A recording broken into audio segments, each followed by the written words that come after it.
দোতলার ছাদটা ঢালাই দেওয়ার জন্য সব রকমের প্রিপারেশন নেওয়া হয়েছে আলহামদুলিল্লাহ। এই তো দেখতেই পাচ্ছেন তুলির উঠানে কিন্তু বালি, তারপরে ইটের খোয়া, পাইপ টাইপ, এগুলো হচ্ছে সেন্টারি পাইপ। আর আমাদের কিন্তু টাঙ্কিও চলে এসেছে। এই যে বালি রাখা হয়েছে এক পাশে, আর এক পাশে হচ্ছে ছাদটা ঢালাই হতে যে পরিমাণ ইট ভাঙানো লাগবে আর কি, মানে ইটের খোয়া লাগবে, সেই পরিমাণ ইট ভাঙিয়ে একটা পাশে রাখা হয়েছে। আর সিমেন্টও আসা শুরু হয়েছে সকাল থেকে। আসসালামু আলাইকুম everyone, welcome back to Monira's world. Monira's ওয়ার্ল্ডের সব আপু ভাইয়া আন্টি সবাইকে জানাচ্ছি অসংখ্য ভালোবাসা। আর নতুন একটা ভিডিও দেখার জন্য সবাইকে ওয়েলকাম করছি। আশা করছি আপনারা যে যেখানে বসে আমাকে দেখছেন সবাই অনেক বেশি ভালো আছেন এবং নিরাপদে আছেন।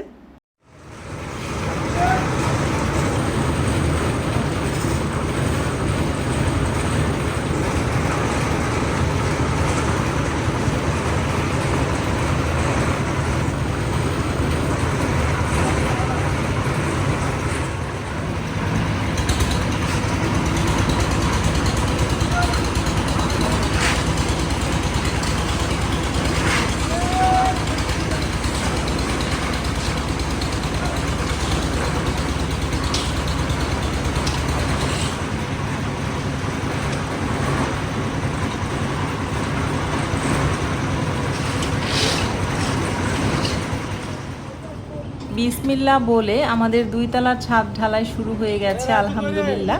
ইঞ্জিনিয়ারও আছে, আর কারেন্টের কাজ যারা করছে তারাও আছে, কারণ কারেন্টের কাজ যেহেতু পাইপ বসানো হয়েছে ছাদে অনেক, তো ঢালাইয়ের সময় কারেন্টের লোকও লাগবে, সেজন্য সবাই আছে। আপনারাও সবাই দোয়া করবেন। আকাশটা একটু মেঘলা আছে, আর আজকে ওয়েদারে দেখাচ্ছে 40% বৃষ্টি হওয়ার সম্ভাবনা আছে 9টার দিকে আর কি, সকাল 9টার দিকে।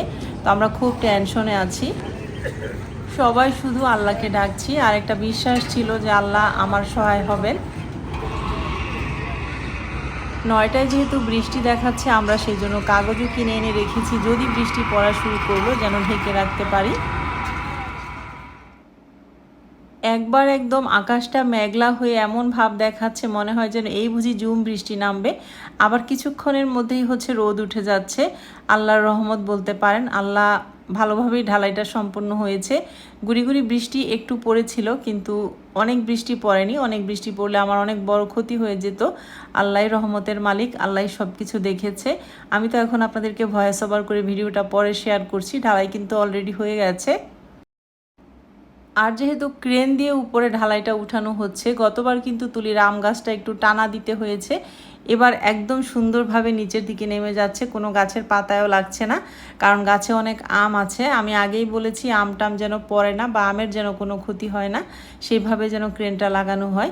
তো আমি উপর থেকে নেমে এলাম। আমার সব প্রিয় আপুরা শুধু একটাই মেসেজ এখন, যে আপু তোমার বাড়ির কাজ কতটুকু হলো দেখতে চাই, আপু তোমার বাড়ির ভিডিও দেখার অপেক্ষায় থাকি।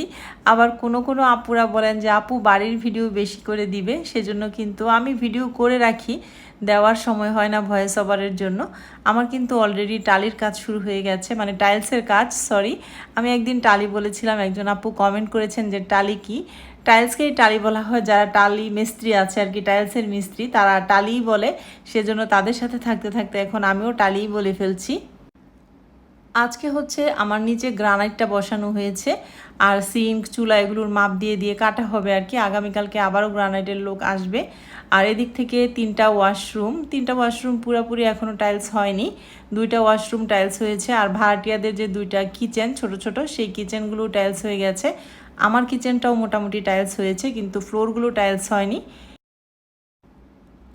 আপনারা যারা আমার রেগুলার ভিডিও দেখেন তারা তো জানেন, নিচতলায় ছোট ছোট 2টা ইউনিট করা হচ্ছে।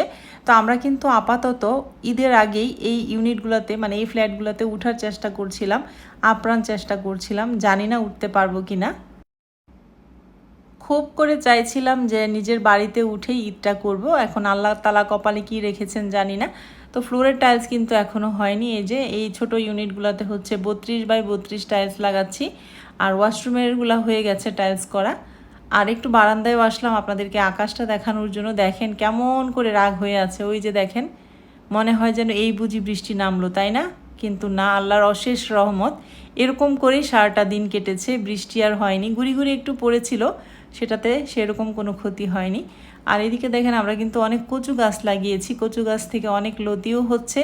লতি কিন্তু আমরা অলরেডি 2-3 দিন খেয়েও ফেলেছি। মিস্ত্রিরা টাকা নিচ্ছে অনেক, কিন্তু সেই তুলনায় কাজ হচ্ছে না। আমাদের যে কন্ট্রাক্টর আছে এই পর্যন্ত এই 5 মাসে আমাদের কাছ থেকে প্রায় 14.5 লক্ষ টাকা নিয়ে গেছে, কিন্তু কাজ সে উঠাতে পারেনি। সে আবার একটা টালির মিস্ত্রি মানে টাইলসের মিস্ত্রি নিয়ে আসছে, তারও সেম অবস্থা। এই টাইলসের মিস্ত্রি দিয়ে হবে না মনে হয়, কারণ এই টাইলসের মিস্ত্রিটা যদি দিয়ে আমি কাজ করাই দোতলায় আর কি, তাহলে আমার অনেক দেরি হবে উঠতে। নিচতলায় খুব খামখেয়ালি করে কাজ করে, শুধু সারাদিন যাওয়ার পর হাজিরার জন্য বসে থাকে। মিস্ত্রিরা এত পরিমাণ টাকা চিনে, কিন্তু সেইভাবে কিন্তু যারা বাড়ির কাজ করে তাদের কাজটা উঠায় না। কেন তারা এরকম আমি জানি না। এই পর্যন্ত যত মিস্ত্রি এসেছে সবাই একই রকম টাইপের। শুধু আমাদের যে কারেন্টের কাজ করছে তারা, আর স্যানিটারির কাজ যে করছে সে, এই দুইজন আর কি মোটামুটি টাকার জন্য পাগল হয় না, কাজগুলো খুব সুন্দর করে গুছিয়ে করছে। আমাদের কোনো দিকে মানে বলতেও হয় না, তারা তাদের মতো করে একদম সব গুছগাছ করে কাজ করে ফেলছে। বাড়ির কাজ তো দেখালাম আপনাদেরকে কতটুকু হয়েছে, এবার আসেন মন ভালো করার মতো কিছু দেখাই। আমার যে মাধবীলতা গাছটা আছে সেটা কিন্তু এই মাটিতে লাগানো হয়েছে। এই যে দেখেন মাশাআল্লাহ কি সুন্দর, কি পরিমাণ ফুল ফুটেছে। আর এই পুরা ওয়ালটা কিন্তু বেয়ে একদম সেই শেষ মাথা পর্যন্ত এই মাধবীলতার লতাগুলো চলে গিয়েছে। ফুলগুলো কিন্তু ভীষণ সুন্দর, একদম থোকা থোকা, কালারটাও খুব সুন্দর।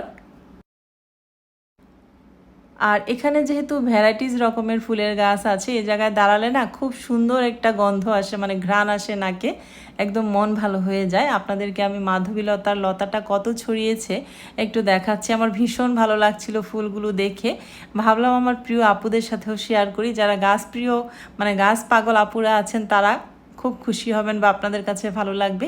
এই যে দেখেন লতাটা কিন্তু পুরাটা ওয়াল জুড়ে বেয়ে গেছে, আর ফুলটাও একদম পুরাটা লতার মধ্যেই ছড়িয়ে পড়েছে। মাশাআল্লাহ, দেখতে ভীষণ সুন্দর লাগছে।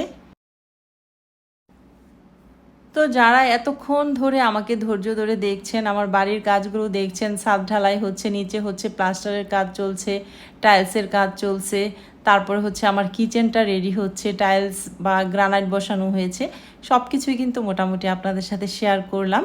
আমার আপুরা যেহেতু আমার ভিডিও দেখার জন্য, আমার বাড়ির কাজ দেখার অপেক্ষায় থাকেন, সেজন্য কিন্তু আমি বেশি বেশি করে ভিডিও করার চেষ্টা করি।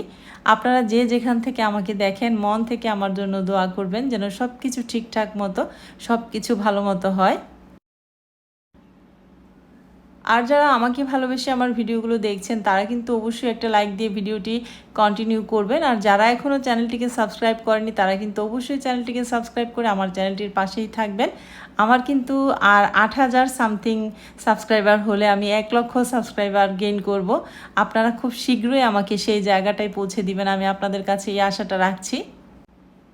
এরপরে আমি বাসায় চলে এসেছি। টুকটাক রান্নাবান্না, বিজনেসের কাজ, আবার বাড়ির কাছে দৌড়ানো, সব কিছু মিলিয়ে ঝিলিয়ে আমার এখন ঠিকঠাক মতো ঘর গুছানো হয় না। এই যে দেখেন আমার ঘর বাড়ির কি অবস্থা। বিজনেসের কাজ নিয়ে খুব ব্যস্ত আমি আরিয়ানা দুইজনই, মা মেয়ে আমরা দুইজনে মিলে কিন্তু পার্সেলগুলো রেডি করলাম। আমার অনেক আপুরাই বেডশিটের পিকচার চাচ্ছেন।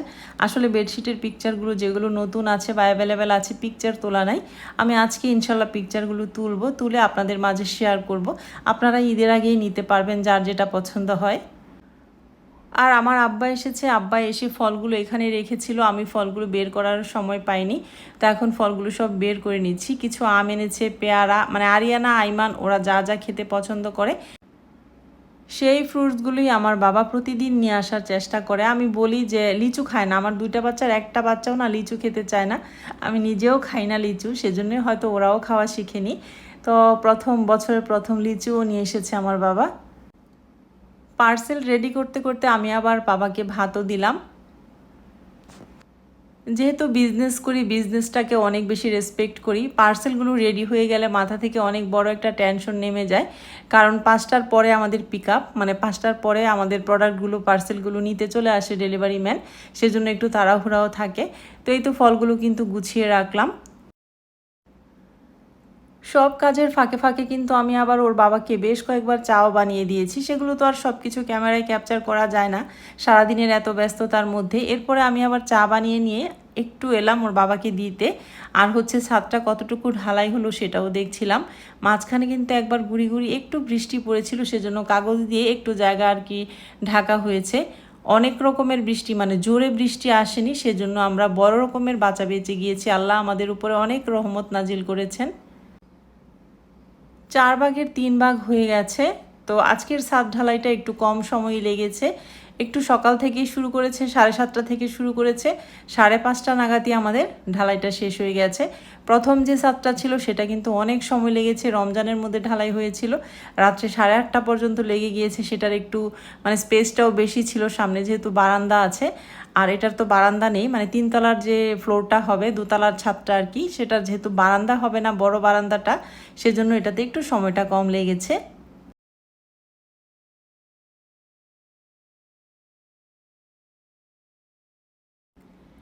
একদিকে 5টা 5:30টার মধ্যে ঢালাই শেষ হয়ে গেছে, অন্যদিকে হচ্ছে যা যা বেশি হয়েছে, বালি সিলেকশন বালি, তারপরে হচ্ছে ইটের কণা আর কি, সব কিছুই এই যে লেবার যারা আছে তাদেরকে দিয়ে গুছিয়ে, মানে সিমেন্টের বস্তায় ঢুকিয়ে একটা সাইডে গুছিয়ে রাখা হচ্ছে। আর ইটের কণা হচ্ছে খুব একটা বেশি হয়নি, অল্পই বেশি হয়েছে। এই তো এখানে যা রয়েছে এগুলো হচ্ছে সিমেন্টের বস্তায় ভরে ফেলা হবে আর কি। ভরে পুরো উঠানটা পরিষ্কার করে লেবাররাই সব কিছু গুছগাছ করে দিয়ে যাবে। আর সিমেন্ট এসেছিল 300 বস্তা, 370 বস্তার মতো লেগে গিয়েছে। আর বাকি কিছু হচ্ছে টালির কাজ করছে, যে সেখানে লাগছে, প্লাস্টারের কাজে লাগছে। মোটামুটি সিমেন্টও অনেক লাগছে এখন আর কি এই পর্যায়ে এসে। এরপরে আইমান হচ্ছে গাড়িগুলোর অবস্থা তো খুবই বাজে, সিমেন্ট পরে একদম মানে ঢালাই পরে আর কি, তো সেগুলো সে ওয়াশ করে নিচ্ছে। উত্তরায় থাকতে আমি আমার বাচ্চাদের খাবারটা অনেক বেশি মেনটেন করতাম, অনেক বেশি ডিসিপ্লিনের মধ্যে থাকতো আমার রুটিনটা আর কি। প্রতিদিনই বিকালে কিছু না কিছু নাস্তার আইটেম তৈরি করতাম। এখানে আসার পর বাড়ির কাজ ধরার পর একদম সব কিছু এলোমেলো। তো আরিয়ানা যেহেতু এখন আমার কাছে আছে, প্রতিদিনই আবার ওকে বিকেলবেলায় একটা না একটা নাস্তা তৈরি করে দেওয়ার চেষ্টা করি। তো আজকে ছিল ফিরনি। ভিডিওর শেষ পর্যায়ে চলে এসেছি, সবাই ভালো থাকবেন, আজকের মতো বিদায় নিচ্ছি, আল্লাহ হাফেজ।